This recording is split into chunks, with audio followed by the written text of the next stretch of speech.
Paglilinaw lang. Yung NIP for 2025 budget, pinag-uusapan natin ha. Nung lumanding sa amin yung NIP at ginawa naming gabyan, ang pondo ng DPWH is 898 billion. Tama?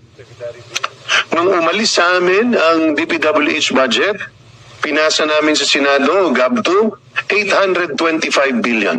Tama? In short, nung umalis sa amin ang DPWH budget, nabawasan namin ito ng 73.7 billion.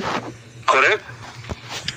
Pero matapos po pumunta sa Senado at pumunta sa BICAM, tama po ba? Pag-alis sa amin sa House of Rep, 825 billion. Pero nung in-approve, after nung Senate at BICAM, ang naging budget ninyo ay 1.13 trillion. Tumaas ang budget ninyo ng almost 289 billion pesos. Tama?